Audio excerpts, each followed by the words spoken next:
fenomena ateisme, agnostikisme. Itu sebenarnya kalau menurut aku mereka tuh kurang mikir dikit lagi. Ya. Ya, Francis Bacon tuh bilang, ketika kamu berpikir, kamu akan bisa menjadi ateis. Tapi kalau kamu berpikir lebih dalam lagi, kamu akan percaya Tuhan. Francis Bacon.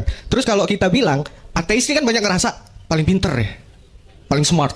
Banyak loh aku mas ketemu ateis, ku ajak ngobrol taksonomi nggak nyambung, ku ajak ngobrolin komputer nggak nyambung. Terus pinternya tuh di mana gitu? Nyambungnya gimana gitu kan? Nyambungnya ya cuma bahasa retorika aja. Buktikan Tuhan itu ada sekarang kayak gitu. Iya.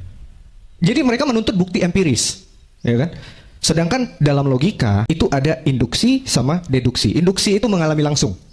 Contoh, ini air putih bukan? Ya. Masa sih? Bismillah. Oh iya, air putih. Induksi. Oh. Deduksi atau deduktif, ini air putih bukan? Ya. Air putih mas.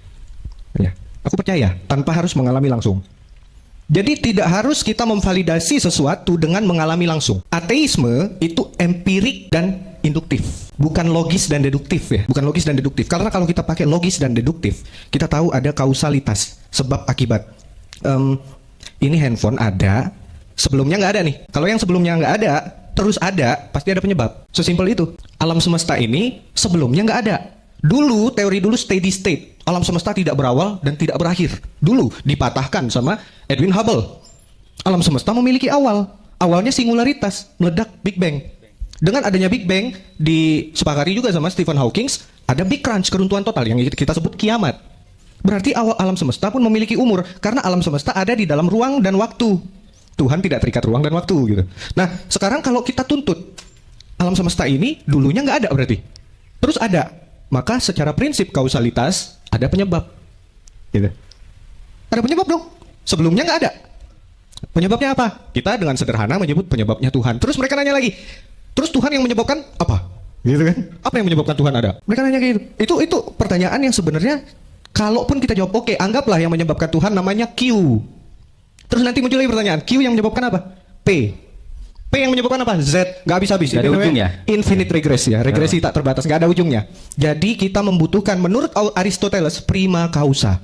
Penyebab yang tidak disebabkan. Justru dia penyebab. Al-awal. Pemulai. Dia yang memulai semuanya. Dia tidak memiliki awal. Dia yang memulai awal. Dia tidak memiliki kita punya umur karena kita terikat ruang, terikat waktu. Dia yang menciptakan ruang, dia yang menciptakan waktu.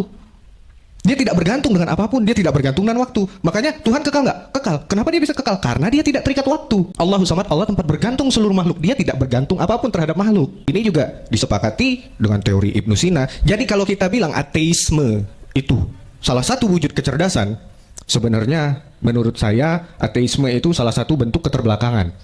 Karena kita balik ke zaman dulu, filsuf-filsuf yang berpikir zaman dulu, Aristoteles, Chrysippus, Cleanthes, Plato, Seneca, Marcus Aurelius, sebutlah siapapun.